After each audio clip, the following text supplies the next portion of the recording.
What's going on, guys? The Comics Kid 2099 here. Welcome to day 41 of the 365-day graphic novel review challenge. Today, I want to talk to you about another one of the tie-ins to the 2015 Secret Wars event. This is Red Skull, which is a 3-issue miniseries written by Joshua Williamson and illustrated by Luca Pizzari.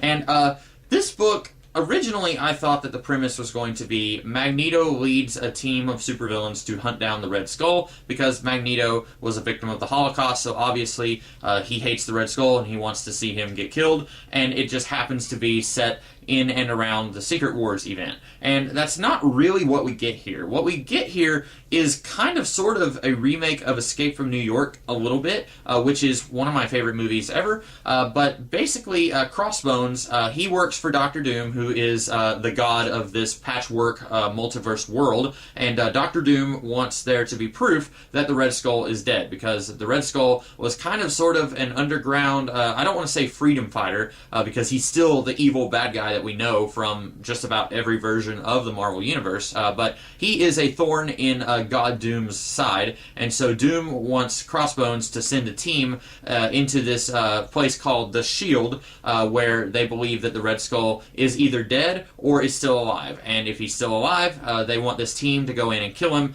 and then bring back proof that he's dead. And so the team goes in, and immediately the entire team, spoilers, the entire team gets killed by zombies, and we find out that the Shield is actually just a contained area of Battleworld that is very similar to the Marvel Zombies universe. And the entire team gets killed off except for Magneto, and then we get a team-up of sorts between the Red Skull and Magneto. And it's ultimately not what I was wanting from this story. I really didn't know anything about this story going into it, but just looking at the cover, you would kind of think, okay, Magneto, that's him in white right there. He's leading a team of supervillains to hunt down the Red Skull. That's him right there. And that's the premise at first, but then immediately the book gets rid of that premise and goes into the Red Skull is trying to convince Magneto, hey, you don't like Doctor Doom, I don't like Doctor Doom, I can help you get your power inhibitor collar off, and then we can escape the Shield, and then you can kill Doctor Doom, and then I will be the Lord of this world instead of Doctor Doom. And ultimately, it doesn't really work out for anyone in this book at all. Pretty much everyone loses in this scenario, and I won't go much further than that. I've already spoiled quite a bit of this book, but if you are interested in seeing just how exactly this scenario plays out, I'll let you find out for yourself when you read the book. But I don't really like the idea that Magneto is enough of an idiot to be tricked by the Red Skull.